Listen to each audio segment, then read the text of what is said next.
like we're working on another entertainment program. It's a little different. Really? Yeah. So we might be seeing you back on TV soon. No, we don't have a destination, Okay. but we've got some stuff going on, and really it's a celebration of custom cars. No one could have predicted the resentment that followed. For 14 years, Aaron helped build Gas Monkey Garage into a television powerhouse. On screen, the partnership looked unbreakable, but off-camera, frustration kept building, and the man known for his calmness was running out of patience. What pushed Aaron to resent the person he worked with? And why did leaving become the only escape he had left? Join us as we unveil why Aaron Kaufman hated him more than anyone. Undying passion for automobiles. Born in Crowley, Texas, Aaron grew up with a father who was an art and car guide. Having to lend his father a hand sparked his passion and love for anything with four wheels. He loves taking things apart and assembling them back with astounding precision. He spent his weekends tinkering with engines and learning about automotive technology. Aaron did this on the side for several years in high school, often keeping his parents awake as he banged, welded, and cut things in the driveway. After high school, Aaron found his way to college and specialized in fabrication. He got a job at a motor company, and his interest in custom cars grew even more. Working at Ford allowed Aaron to work on prototype cars and learn about the complexities of automotive design. Unlike others, Aaron wasn't a TV personality who fell in love with cars. He was a self-taught builder who learned by tearing things apart and putting them back together. He had no formal automotive training. All he had and leveraged on was the years of curiosity and trial and error in Fort Worth garages.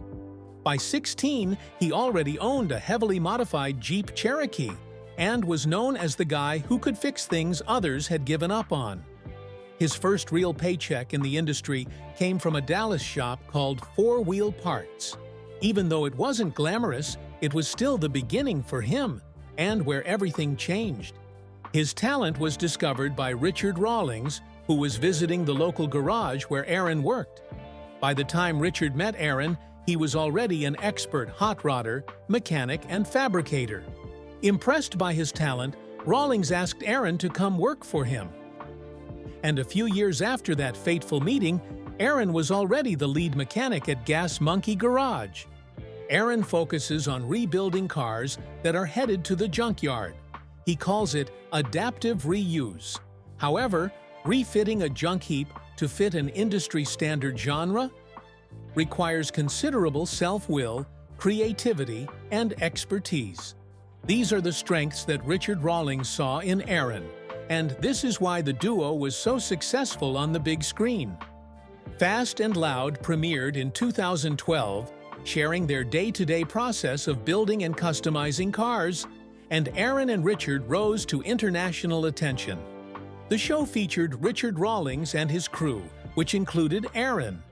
In the series, they would find rundown cars, and the crew, headed by Aaron as head mechanic, would restore and modify them. Richard would end up selling these cars for a profit. The audience was drawn to the show's uniqueness and to how well each car was designed to be one of a kind. Fans admired Aaron for his technical expertise, and it didn't take long for the show to gain massive popularity. Aaron's honesty made him feel real. He wasn't there to become a TV star. He was rather focused on building the best car he could. But something wasn't right. His hard work was undervalued and mistreated. The amount of work Aaron put in every day seemed to go unnoticed. Living in Fort Worth, about 45 miles from the Dallas garage, the drive took an hour and a half each way. He left home around 5 a.m. and usually got back after midnight. Some nights, he didn't even bother going home at all. He'd simply sleep in a car at the shop and rinse off with a hose out back while the cameras kept rolling. In fact, during one shoot, a director asked Richard how important Aaron was to the operation. Richard laughed and joked about keeping him chained to the shop so nobody could steal him. The crew laughed, but Aaron didn't. He was under a car, covered in grease, listening to every word. Aaron was following his passion, but what happens when passion becomes a trap? The impossible deadlines. Aaron Kaufman wasn't scared of hard work. He was used to long nights. What he couldn't take was the madness of being forced to build cars faster than humanly possible. And that was the trap he fell into at Gas Monkey Garage. For Aaron, if one must build a car, build it right. But when the shop turned into a race against the clock, everything started to fall apart, bit by bit. At first, it seemed like a fun challenge. Tight deadlines, fast builds, big reveals. But that wore off quickly. Aaron once shared that during one build, they had just a few days to finish a 1931 Ford Model A, a car that normally takes months to restore properly. Instead of pacing the job and thinking through each step, they had to rush every single detail. It wasn't about craftsmanship anymore. It was about finishing something before the cameras stopped rolling. The car's quality didn't matter as long as it was finished. This was torture for Aaron, but it was exactly what Richard wanted. It didn't stop there. Some weeks, he worked over 110 hours. Imagine spending 16 hours building, then heading home half asleep, only to do it all over again the next morning, and over again for months. At this point, it had transcended building. He was just trying to survive another day at work. There were nights when Aaron fell asleep in his welding helmet, completely drained. Not because he didn't love the work, but because the show demanded speed over sanity. For a guy like Aaron, who prided himself on the details and precision of his work, that's the worst feeling in the world, having his work downgraded because of speed. But at Gas Monkey, there just wasn't time for that anymore. Everything became about deadlines. It turned out that Aaron wasn't the only one feeling the heat. The whole crew struggled under the pressure. The rush ruined their zeal. Aaron has said that some of the builds they did for the show would have been truly amazing if they had the proper time. But rushing them didn't sit well with him. He didn't want his name on something that was slapped together just to beat the clock. Eventually, Aaron realized something. He was never going to get the time he needed at Gas Monkey. The show ran on tension and tight timelines. And even though that formula worked for TV, it was destroying his passion. It may have been understandable if speed had been the only challenge, but it wasn't. The rift between Aaron and Richard grew even wider as the shop's focus shifted completely. What other thing could have caused this division? Too much focus on the wrong thing. At the start of the show, when most people saw Aaron Kaufman, they saw a relatively cool dude with full hair, a long beard, and unbelievable skills under the hood. He was obviously the genius behind Gas Monkey Garage. Anyone who watched the show knows that Aaron was the soul of it. But what fans didn't see was what slowly ate away at him, something he finally admitted out loud. He hated how the shop became more about TV and less about real car building. As Gas Monkey grew more popular, the room was filled with cameras, and slowly but steadily, things began to shift. At first, it felt exciting. After all, anyone would want to be on a hit show. But before long, Aaron realized the focus was no longer on the craft. It became all about what looked good on camera. Funny enough, the camera crews didn't come to film Aaron doing what he loved. They came with plans, scripts, setups, and drama. Instead of letting the guys work naturally, they'd ask for action shots, reactions, and sound bites. It was like they were coming to shoot a movie every day. It got to a point where the actual building process became the background noise. Aaron wasn't just working anymore, he was being transformed into a performer. It's not that Aaron is against fun. He's not even against cameras, but he's just a guy who's serious about his passion and his work. For him, the build came first, always. That's how he was wired. He believed in measuring twice, cutting once, and doing things the right way. But on TV, one often had to work fast, cut corners, or fake a few scenes just to keep the episode moving. that didn't sit right with him. One time, he said the worst thing was having a project he really cared about, and knowing they didn't show the best parts. Maybe he spent hours getting something just right, but the cameras didn't catch it. Instead, they focused on a random joke or some fake drama in the background. That's what crushed him. The hard work was there, but the world never saw it.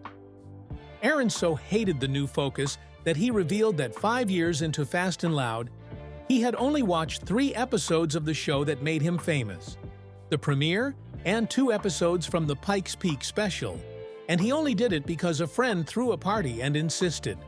Out of more than 100 episodes, that was it for him, no more than 3. People kept asking why, and when he finally answered, he laid it bare, as it were. According to him, if he watched the show and ended up hating what he saw, he knew it would make going to work miserable. He had zero control over editing, over how his words were cut together, or how his dynamic with Richard looked on screen. So early on, he made the decision to focus on the builds and ignore the broadcast. As long as he never saw the finished product, he could keep showing up and doing the work without second-guessing how he was portrayed. Fans always thought Aaron looked quiet and serious on the show. Now everyone knows why. But in all these, what was his personal relationship with Richard like? Brutal personality clash. Aaron Kaufman and Richard Rawlings may have looked like the perfect team on TV, but behind the scenes, things weren't as smooth. Even the strongest engines break down when there's too much friction. And between Aaron and Richard, that friction was real. At first, their differences seemed to balance each other. Richard was the big talker, always chasing deals and camera time. Aaron was the quiet one, focused on the tools, the details, and getting the builds just right. On screen, it worked, but off screen, those two very different styles started to clash. Aaron was all about the build. He wanted the car to speak for itself. Clean welds, perfect lines, no shortcuts. Richard, on the other hand, was all about the business. He cared about the sale, the flip, the money. Aaron once said that Richard wanted to keep the shop moving fast, even if that meant sacrificing quality. Their personalities ran in totally opposite directions. Richard was loud, flashy, and always moving. He was the salesman who barely lifted a finger, and Aaron was the quiet builder who didn't care about the cameras. But what viewers never saw was what happened after the cameras shut off. Richard went home. Work had ended for him, but Aaron stayed back. He did this night after night, finishing the work that made the show possible. In the early days, Aaron had a voice. He could help choose projects, decide how to approach the builds, and guide the direction of the garage. But as the brand grew, more and more choices were made without him. He became less of a partner and more of a worker. And for a guy like Aaron, who took pride in everything he touched, that felt like a slap in the face. Their arguments weren't always loud. In fact, they rarely argued on camera. But behind closed doors, the tension was heavy. Aaron didn't like being pushed to finish projects faster than he thought was right. He didn't like being told what to build or how. And most of all, he didn't like feeling like his skills were being used just to make money. Richard was chasing growth. Aaron was chasing perfection. And when you put those two goals next to each other, someone's going to get left behind. In this case, it was Aaron.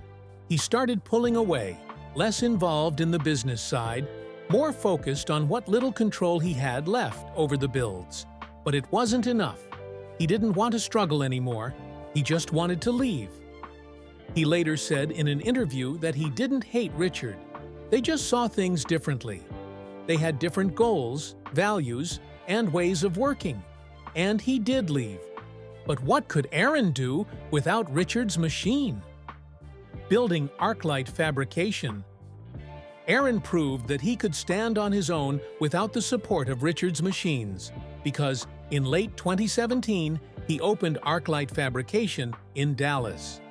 The shop was small, the crew was hand-picked, and for the first time in years, there were no cameras watching every move he made.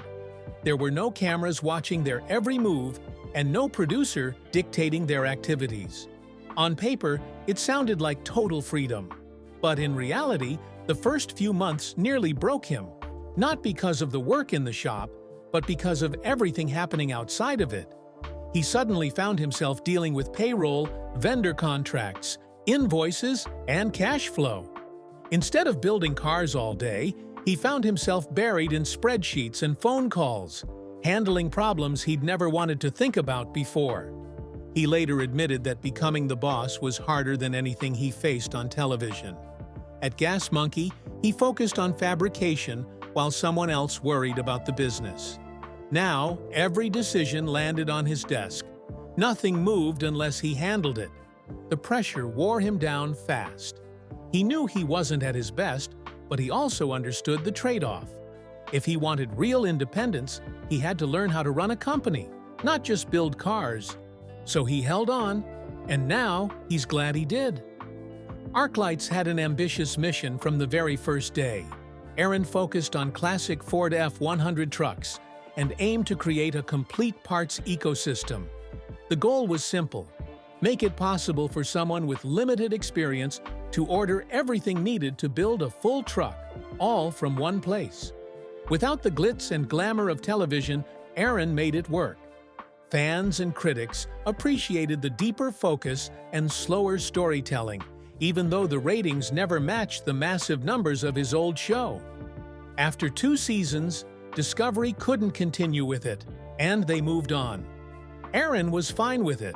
He had proven that he could do television on his own terms, build what he cared about, and grow a business that mirrored who he really was, not just the character people once saw on screen.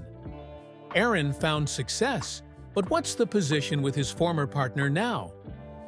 Not friends, not enemies. People still ask whether Aaron Kaufman and Richard Rawlings are friends. The honest answer sits somewhere in the middle. They don't hate each other that much, but they aren't close either, and understandably so. Aaron once said they just don't have much of a rapport anymore. After years of working side by side, their relationship settled into an awkward space, part former business partners, part strangers who shared an intense chapter of life.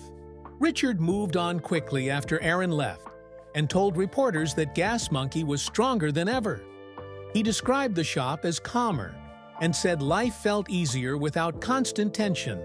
Although those comments stung some fans, they also revealed a deeper truth. Richard thrived in the exact chaotic environment that drained Aaron. Their differences may not have been personal attacks, but they were opposite personalities pulling in opposite directions.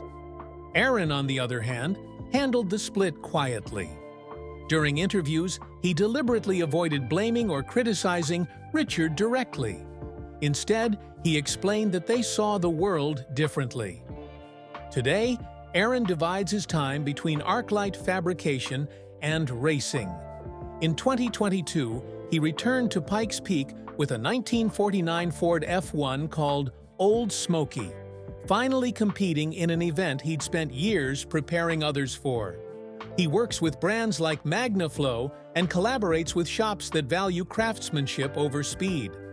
Fans still recognize him at car shows and ask about Fast and Loud, and he talks about it with an open heart. Even though it pushed him to his limits, it is undeniable that the show changed his life. Did Richard Rawlings genuinely care about Aaron as a person, or was it just business? Would Aaron attain the same level of fame again? Share your thoughts with us in the comment section. Remember to like, share, and subscribe for more. Also, click the next video showing on your screen.